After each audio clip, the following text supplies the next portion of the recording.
Yeah, we ask the question every day, what's new? Well, today the answer is the name of our baseball team. This really has been an announcement that has had all Cleveland sports fans on the edge of our collective seat, going all the way back to December of last year.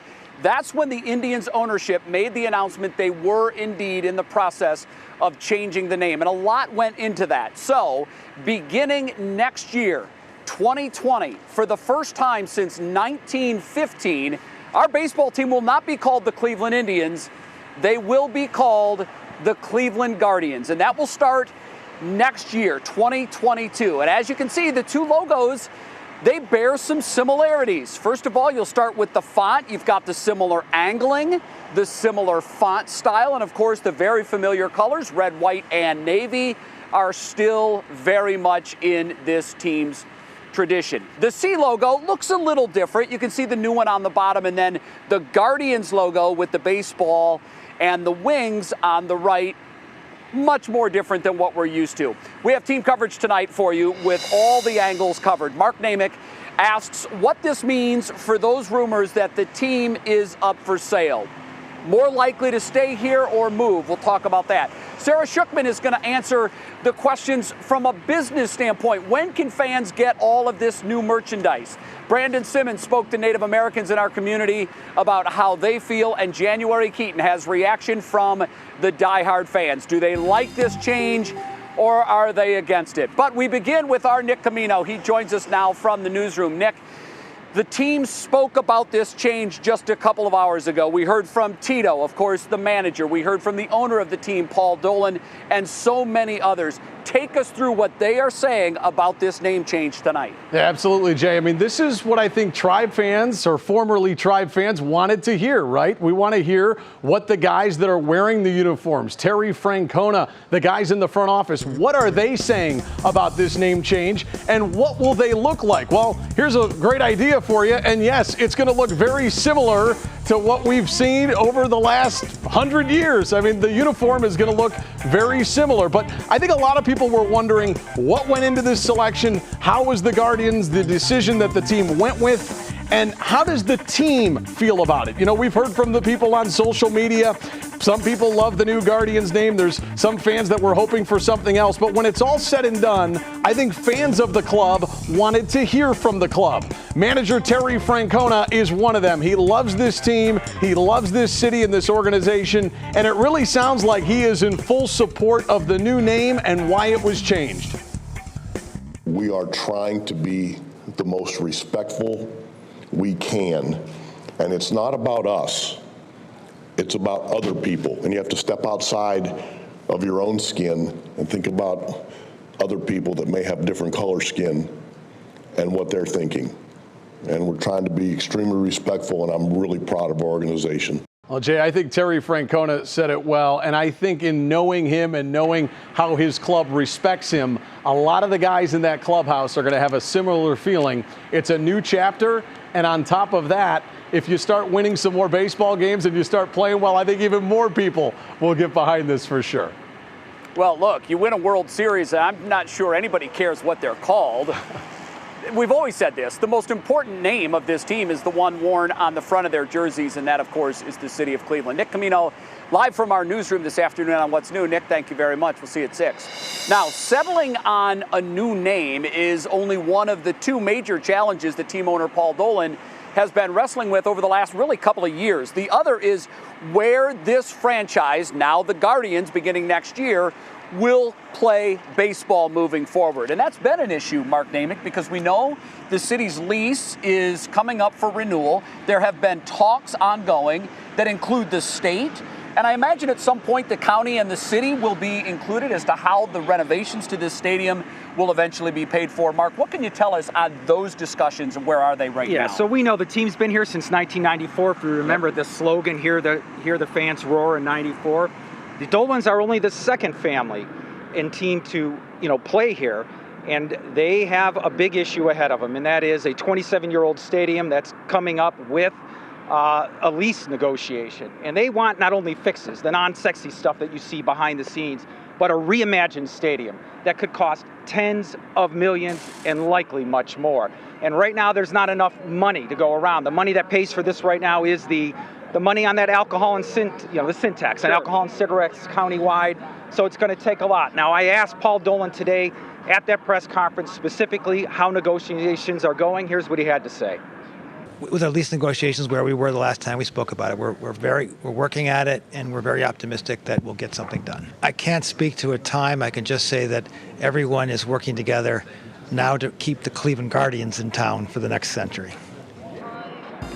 Now, I talked to, via email today, the head negotiator, the guy that's representing the taxpayers for the Gateway Corporation. That's the nonprofit that manages the stadium behind me. He said we are very close to a new deal, but he's not ready to talk about specifics or how they might pay for it, Jay. All right, Mark, you used the number tens of millions, and if we just go off what Rocket Mortgage cost during their recent renovations, they were almost up to $200 million. Likely the price tag for this will be north of $100 million. I remember a couple of weeks ago you told us that the governor is talking about a $30 million contribution to those renovations. The city, the county will also chip in money, as will the Indians. The big question that viewers want to know, what are we, the taxpayers, going to be on the hook for? What percentage and a ballpark number? Yeah, you mentioned that deal at Rocket Mortgage Fieldhouse, which was $184 million. The team put in close to $100 million, a little bit more. The taxpayers were on the hook for about $70 million. That was part of their deal, and they also have to pay the interest on that. If you look at this, I'm willing to bet that we're going to be over $100 million. It's not sure how much the team's going to be putting in. We're going to have to either look at other tax options, maybe sell, finance this through bonds. Sure. There's going to be a lot, and that is what is the holdup right now. If the state's willing to put in $30 million, that's their little piece. Imagine what's coming from our end, Jay. Very good. Mark Namick on the case. Mark, thank you very much. Now, the name change is, as you would imagine, a huge deal for Clevelanders, and more specifically, it's a big accomplishment for Native Americans who, as many folks know, have been pushing for this change for decades. Brandon Simmons spoke to the Native American community about that today and joins us now. So, Brandon, their fight has been decades long. I imagine today for them is really the finish line. This is the culmination of what they've been working so hard for. Yeah, this is something they worked very hard for, but not quite the finish line just yet. But they did say that this is really like a weight lifted off their chest to know that this part is done. And this is something that has been very important to them over the years. Now, over the years, I've also had the chance to cover many Indians games, specifically opening days, but also the protests where they were fighting for first the removal of Chief Wahoo and then the continued push to change the team name itself. Now, the crowd that would rally was often small in comparison to the number of people attending the game, and they were often told they were just wasting their time. But I think their persistence was the key to this success, and this is something that they simply weren't willing to give up on. I've been characterized, I guess, as being optimistic because I've always seen that change happening. It's just a matter of getting people to open their eyes and understand and recognize the individuals around them within their own communities. It definitely wasn't for nothing. Now, he didn't comment on the new team name, saying that it wasn't his place to do so. It was just important for him that the new name did not negatively impact his culture in any way. He also said that he understands there will be many people who are not happy about the team making the decision to change the name, but he hopes that they will become more understanding, knowing that the new team name will allow everyone to feel respected within the city of Cleveland, Jay. Brandon Simmons live tonight from Progressive Field. Brandon, thank you very much. Now, as you might imagine, this is very much a hot button issue. On one side, there is the folks that say this is our tradition. This is what this team has been called for over a century. They wanted the name Indians to stay. But for others, they wanted a change. That change now we know is coming in 2022. January Keaton hit the streets of Cleveland today to find out what fans of Northeast Ohio, the Cleveland Indians, and our city have to say about this new announced change. Grandma. I'm a Cleveland baseball fan. Yeah, because you know what you just called them. Yeah, I know. You Stop that. stop that. It's Cleveland Guardians, Grandma. Woo! That's right, Marty Gerald. They're the Guardians now. Marty and lots of other Cleveland fans still adjusting to the change. I grew up with it. I'm so used to it. I like to keep things the way they are. I get those that are tied to it, and there's always going to be a part of my heart with it. Just as the former name of Progressive Field, right? You want to call it the Jake, things like that, right?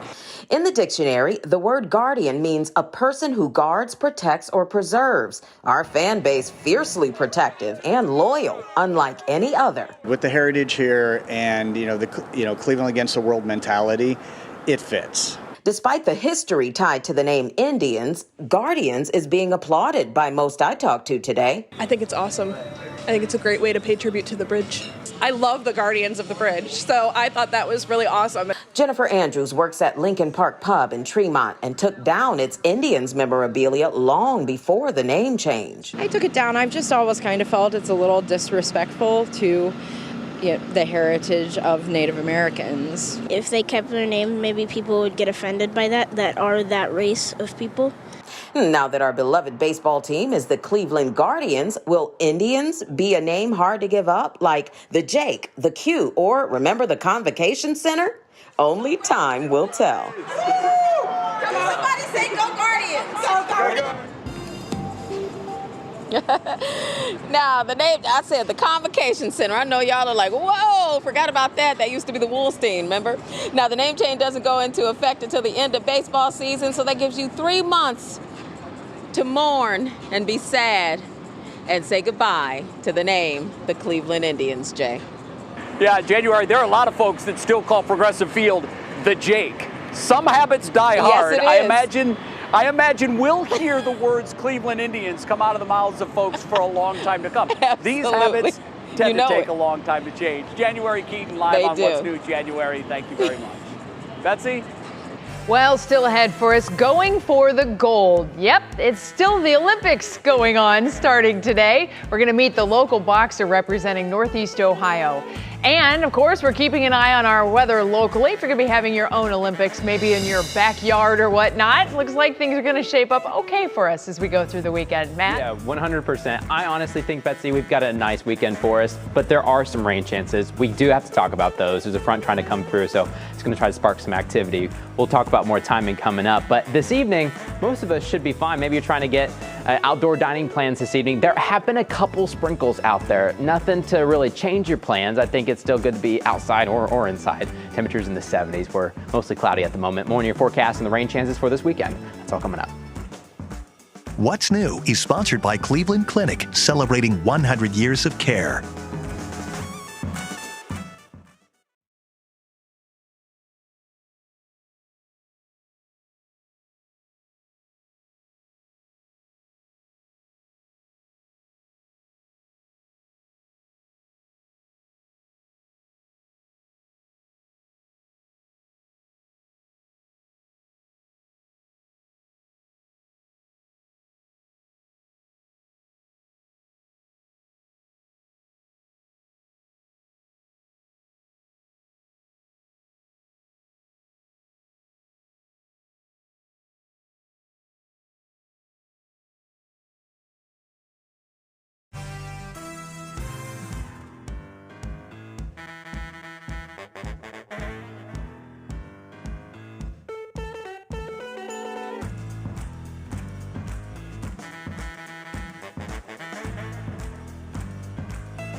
All right, it is Friday in the CLE. We are so happy and excited. Matt, I will tell you, I ran into a few raindrops running into downtown to get to work today, but I really don't see a washout coming our way, thankfully. 100%. In fact, I got a couple of sprinkles too, and at first I wasn't sure if it was a bug or not, because they're so small and I need to clean my windshield anyways, but then it turned out to be just a couple raindrops. But Betsy, I still think we have a great evening out. I mean, you just saw all our folks, they're outside at Progressive Field and the weather's fine. There are a couple sprinkles, so be on the lookout for that. Stray raindrop may try to hit you this evening, but not too big of a deal. Temperatures in the 70s, it's pretty nice out there.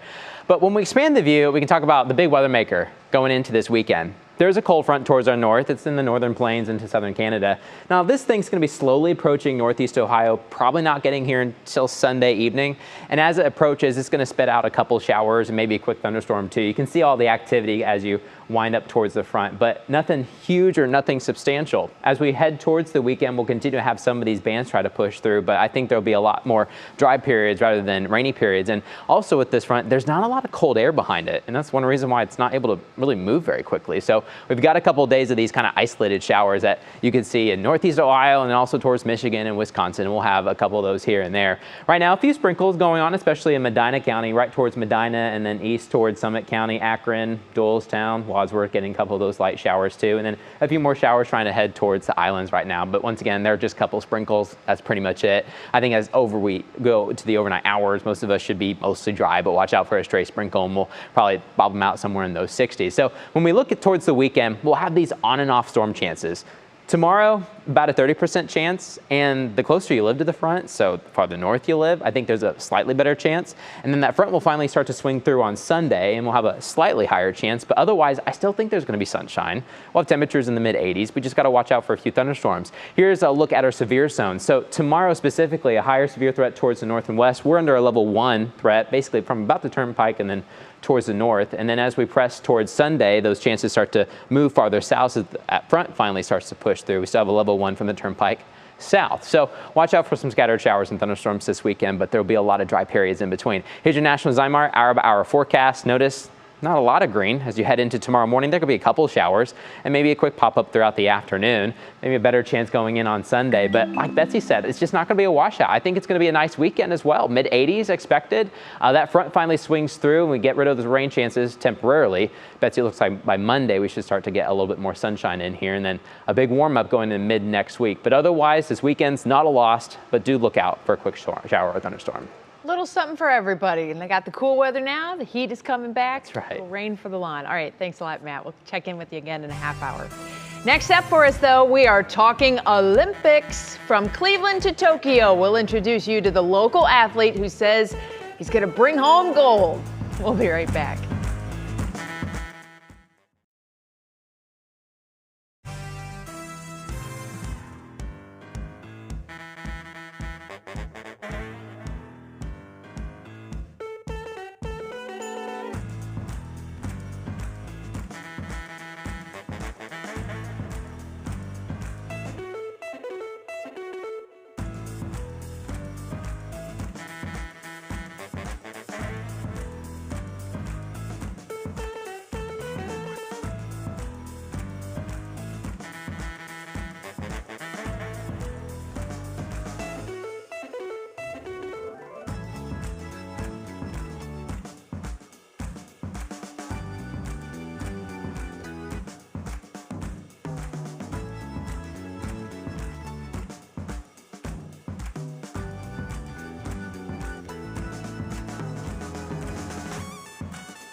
Oh, welcome back, everybody. Now, our other big story of the day. The Tokyo Olympics are officially underway. The opening ceremony was held today in Japan as the Olympic Stadium served as the stage for the program. Keep in mind, though, all of the festivities carried out with no fans in the stands. The opening ceremony will re-air tonight here on NBC at 7:30 in prime time, right after Front Row. And of course, we have several local athletes that are competing in the Summer Games. Will Uick joins me now, highlighting a boxer from Cleveland. And you know, boxing in Cleveland, you don't always think of them, but there have been quite a few boxers of note that have come through the Cleveland area. There have. It's almost like we have a little bit of a farm system going up through, and the guy that we're watching this time is Delonte Johnson. His nickname is Tiger, and he fights like one in the ring. He's fierce, and he's on a mission in Tokyo. Jim Donovan shares his story. Cleveland's been called a lot of things through the years, but now at this title, welcome to the fighting town of Olympians. And Delonte Tiger Johnson adds to that reputation. Tiger Johnson becomes the 4th consecutive Olympic boxer from Cleveland, and proud of it, and proud of Cleveland. After all, he wears it. Check out that tattoo on his right arm. My whole dream since a little kid, I always wanted to really represent Cleveland. Like, I really love my city. Like, I can't express how much I love my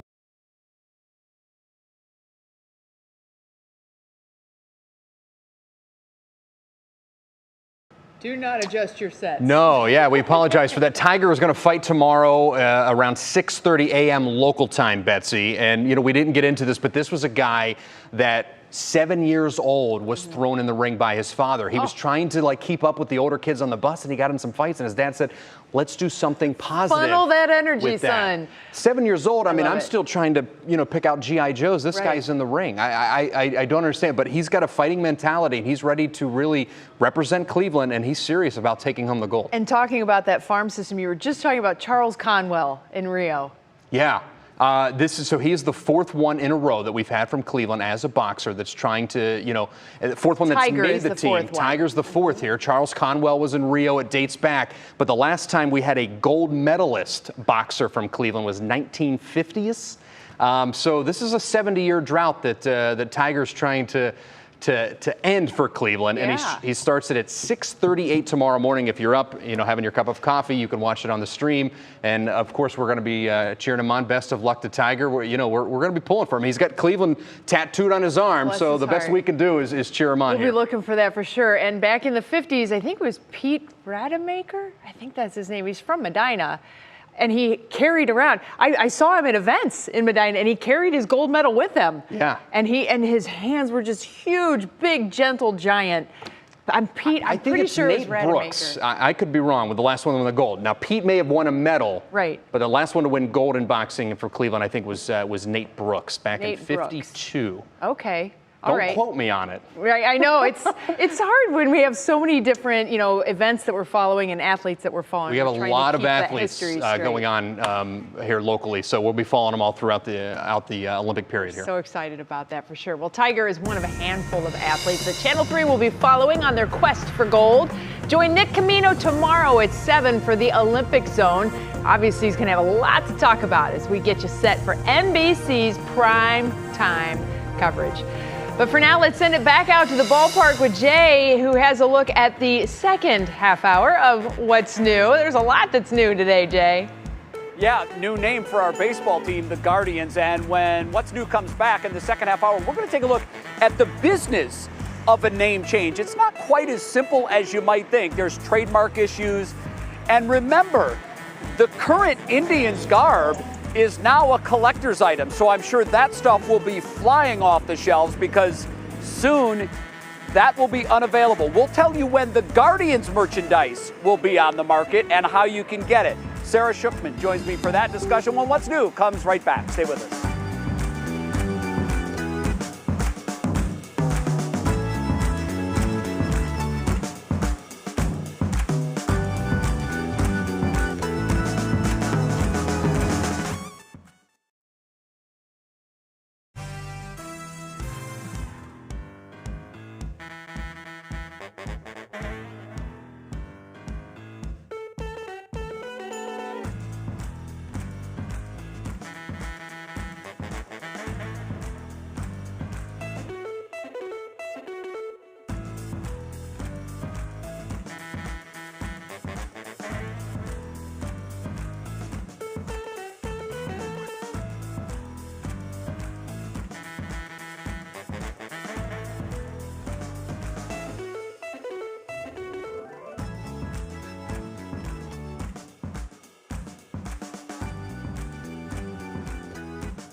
And now, live from WKYC Studios, this is What's New.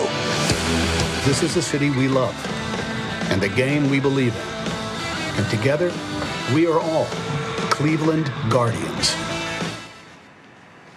Well, there you have it. When Tom Hanks puts his voice to it, it's official. The Cleveland Indians now have a new name after the end of this season. You will be rooting for the Cleveland Guardians starting next year as you take a look at the new font, the new logo, the whole bit. Get used to it, folks. Indians will soon be a thing of the past. Thanks so much for staying with us for this very special edition of What's New. You know, we ask that question, Betsy Kling, every day, what's new? We've probably never had such a definitive answer as the name of our baseball team, and there you have it. And we've been talking about it for much of the show, and we're going to continue to discuss it here into the second hour. It's a half hour. It's the big talker. Everybody has a thought on it. It is, and I think, you know, there's two different schools of thought, right? There's the people who just are talking about the new name, love it, hate it, whatever. Then there's the people who are like, okay, this is the new name. Now we're going to talk about all the fonts and the logos and all of that kind of thing. So there's just so much that's swirling. Just know, everybody, it's the Guardians, and whatever it looks like later on, it's going to change time and time and time again. But here we go with the Guardians. Yeah, as Paul Dolan said, this is the name that will carry this franchise for the next century, because Indians has been around since 1915, more than 100 years. But all things must come to an end, and the Cleveland Indians chapter in their history will end as this season does. That now brings us to our top talker, which is the business of changing a name. Sarah Shookman joins me now. She's been looking into this all day long. It's fascinating, really. You would think that the decision would be made, okay, let's change it, let's pick a new name, and here it is.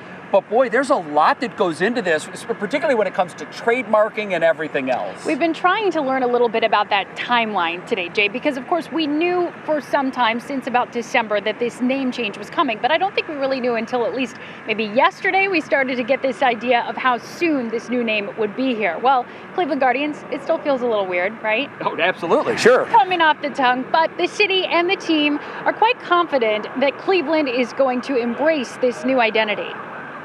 Before opening day next spring, it will be the dawn of... To usher in the next era of professional baseball in Cleveland as the Cleveland Guardians. The Guardians will soon call Progressive Field home. And together, we are all Cleveland Guardians.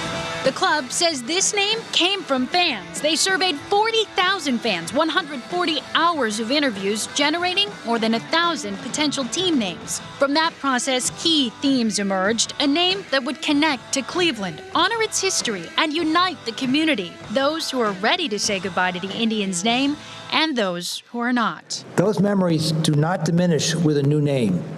Indians will always be part of our history, just as Cleveland has always been the most important part of our identity. I think knowing a name change was coming certainly has made it easier. And that said, I really am excited for what they chose. I think there is a real nod in that to Cleveland history. David Gilbert, the president and CEO of the Greater Cleveland Sports Commission and our tourism bureau, Destination Cleveland, knows a thing about branding. Pro sports teams are so critically important, not just for the dollars they bring in, but because they wear the city's name on their chest to a national and sometimes international audience.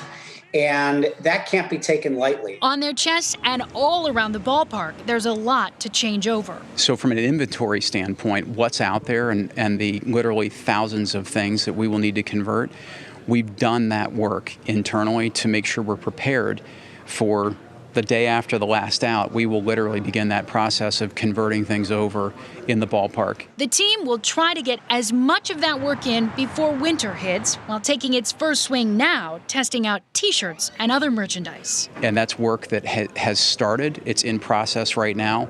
And the supply chains are different for different suppliers. Across Cleveland and around the world, the Guardians are getting attention. Cleveland Clothing Company touting its glassware, while GV Artwork says this design it released 2 years ago is now the hottest T-shirt in town. And there will be a bit of a delay in getting that new gear to you because the team says they just got this trademark approved. You know, to avoid its new names and logos getting leaked out here, they wanted to unveil it themselves as soon as possible. So now they go about the work of testing fabrics and their supply chains to actually bring that new official Guardians gear to market, Jay. And interestingly, you know, getting the name Guardians trademarked was not so simple either. We were learning there was an XFL team that carried this name. They had to work on that. And also, the team actually had to meet with Marvel Comics. You know, you think Guardians of the Galaxy, that's a name probably familiar to a lot of people at home. They had to work some issues. That's called a shared trademark agreement. We're not sure exactly what's in that deal, but because this Guardians name is going to be carrying so much weight as the new team name here. Yeah, the ownership of those kind of trademarks, companies take those very seriously. So the big question that I've been answering all day to friends that I have across the country, particularly those in sports media, why the Guardians?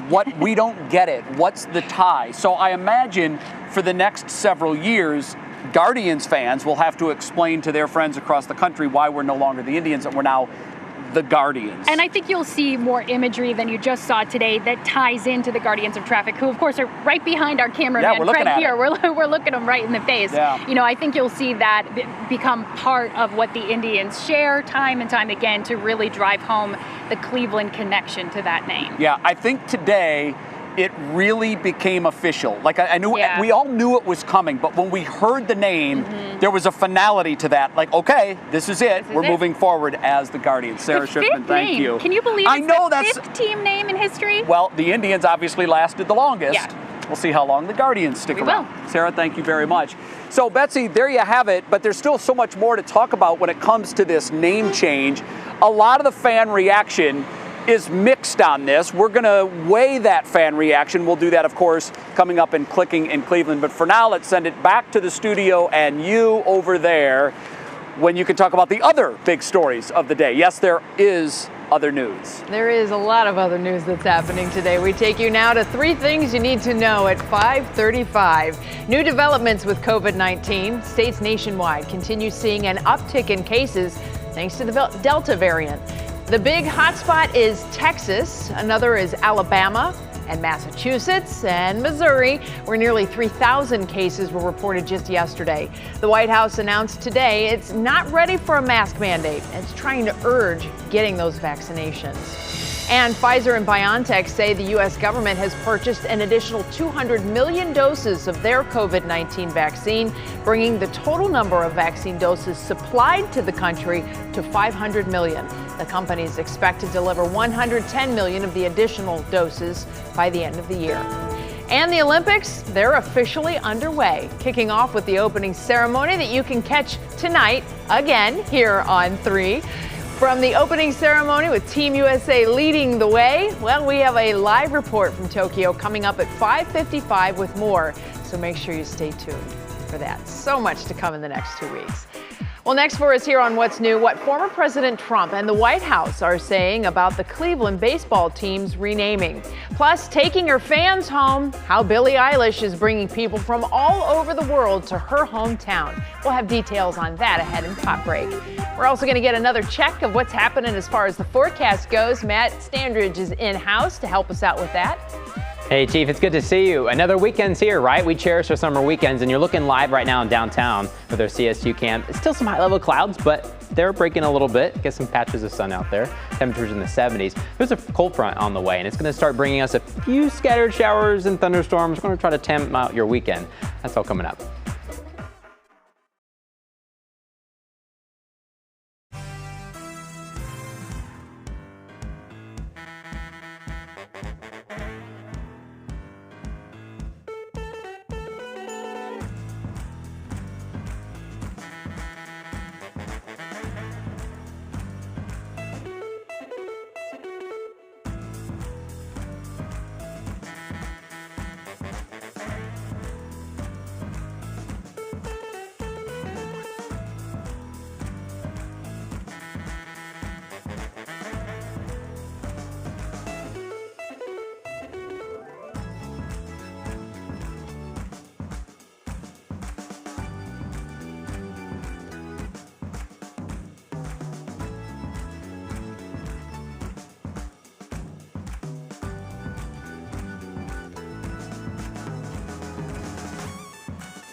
Oh boy, lots of folks making plans for the weekend. Everybody's kind of getting ready to, get that vibe going on. Keep an eye on the Olympics as the weekend goes, but you got to get out and do a little running around yourself too. But do you think the rain is going to hold off? That's the big question, Matt Standridge. Yeah, that's what we were trying to just figure out because, Betsy, we got a cold front coming in. So that's the main thing that's coming. And those generally spark showers and thunderstorms, right?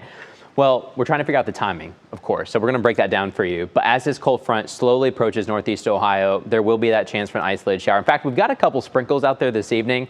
Nothing to change your plans, just a couple raindrops here and there. But I want to talk about the big weather setup, what's going on. High pressure, the big ridge dome of heat that's been towards the west is now kind of more centered towards the eastern Rockies, western plains, and the jet stream we have in these red arrows. So what happens is within the ridge area, you get a couple showers, but nothing too organized. But right along the edge of the ridge where you have the jet stream, that's where you have these systems that try to pull through. And we got one coming in. You see this front in the northern plains? That's the next system kind of ride these arrows right towards northeast Ohio. And that's going to give us a chance for an isolated shower or thunderstorm. The front will probably arrive by Sunday night. And so until then, we've got these chances here and there. But if you notice towards the north and west, there's a lot of pockets where there's not much going on. And I think that's going to be the case. I think most of the time this weekend we should be on the dry side, but you got to watch out for an isolated thunderstorm. Right now we got a couple sprinkles, mainly south and east of Medina, coming into Akron and Doylestown. These are headed east towards Canton, so be on the lookout for some of those, but they're nothing really too much to write home about.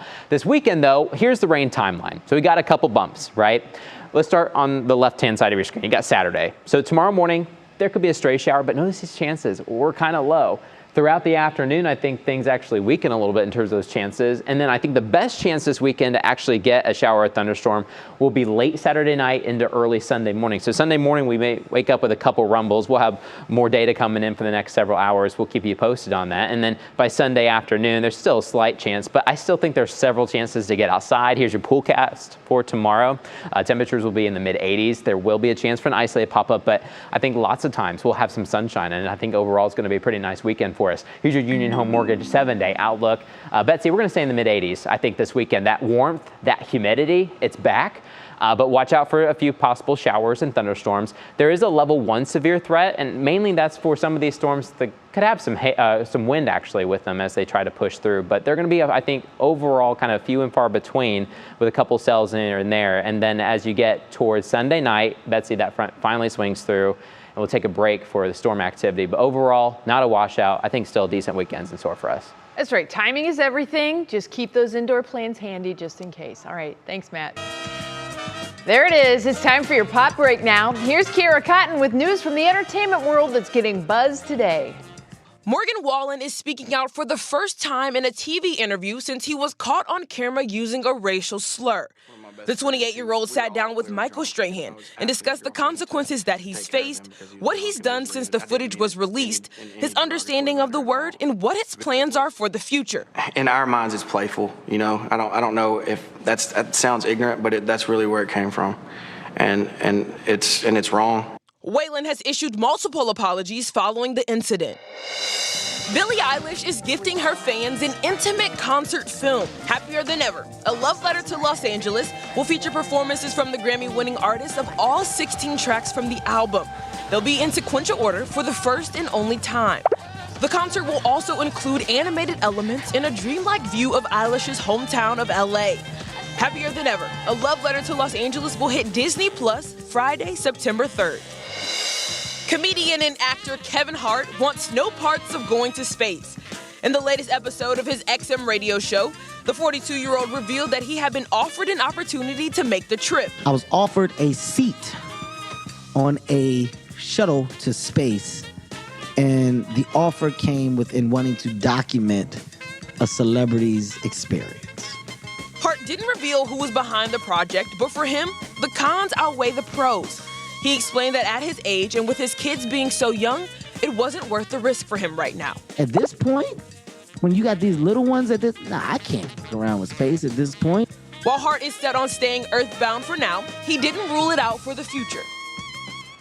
Kevin Hart has done a lot of adventurous things in his career, but I guess he draws the line at traveling to space. Betsy, what do you think? Would you take the trip? I would take the trip. I would love to see Kevin Hart take the trip. The whole idea of them documenting it would be hysterical. Right? He's super funny, and I just imagine him freaking out, and he gets in these little antics and moves like, I'm not sure that you can do that in space, but I'd love to see it. I think the interesting thing, though, is that they're thinking along those lines. Right. At some point, somebody's going to take them up on that, and we're all going to get to see that experience. We'll reap the benefits. It'll be great. We will. Thank you, Kara. Have a great weekend. You too. All righty. Well, ahead next is Clicking in Cleveland and Beyond. What presidents, celebrities, and influencers are saying about our Guardians. And competition does not necessarily mean rivalry. We'll show you how the Olympics is sending a message of peace and kindness to the world. We'll be right back. Oh, wait a minute, but first we got pop quiz. We are finally kicking off the 2020 Olympics, and today's pop question is, how many cities have hosted the International Summer Olympic Games since its creation in 1896? And again, it's those summer games. We're going to have that answer coming up next.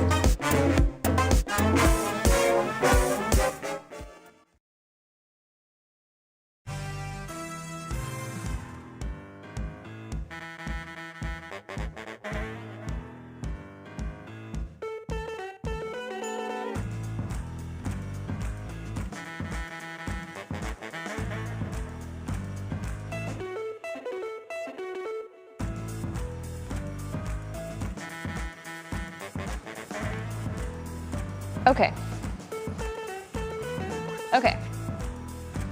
We are talking about what's clicking in Cleveland and beyond today because the presidents are saying stuff.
All right, before the break, we asked you how many cities have hosted the International Summer Olympic Games since its creation in 1896, and the answer is 23.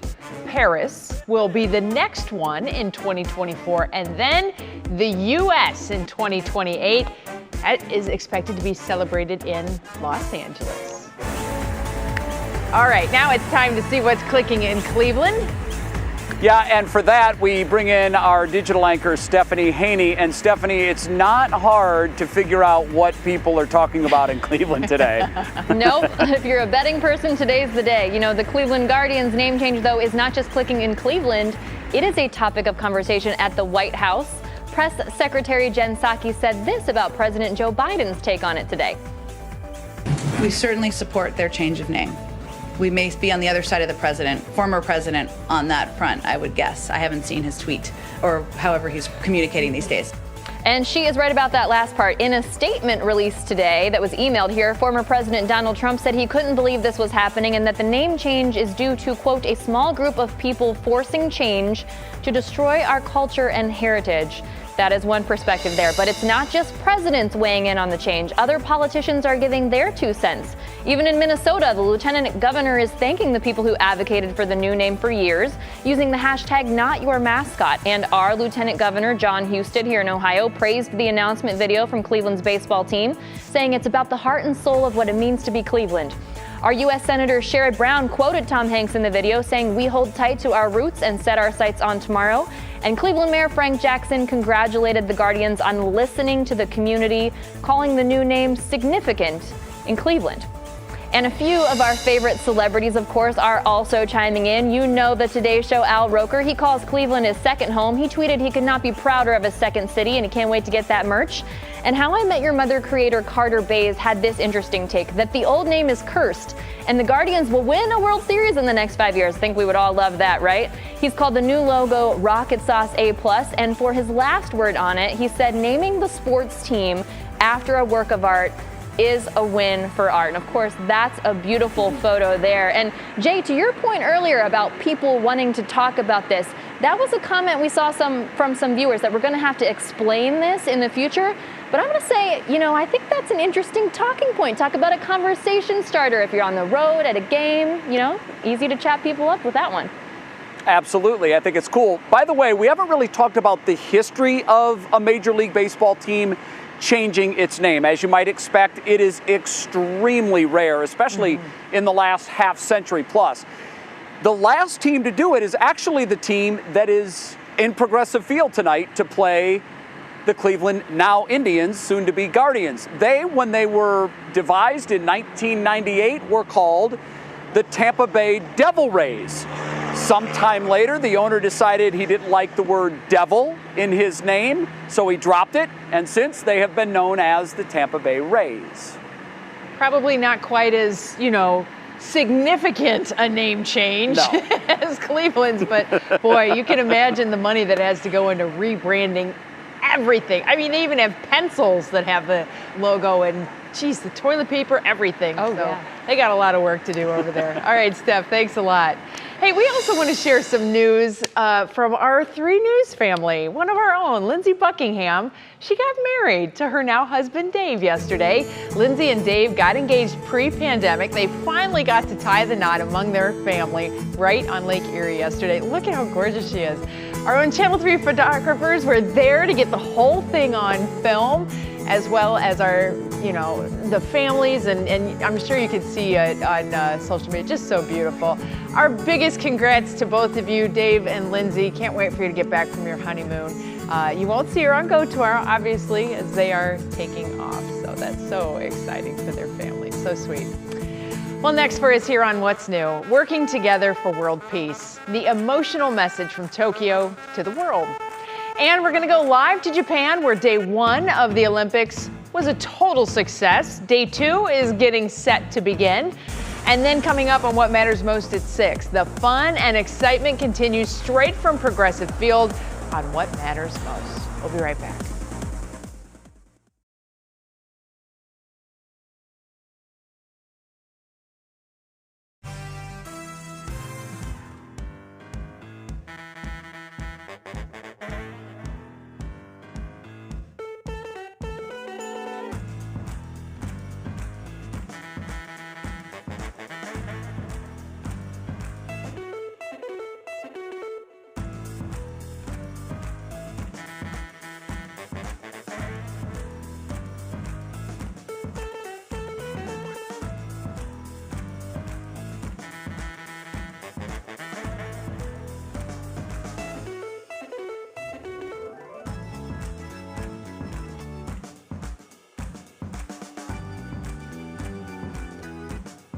Here we go.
Yes, I hear you. Can you hear me?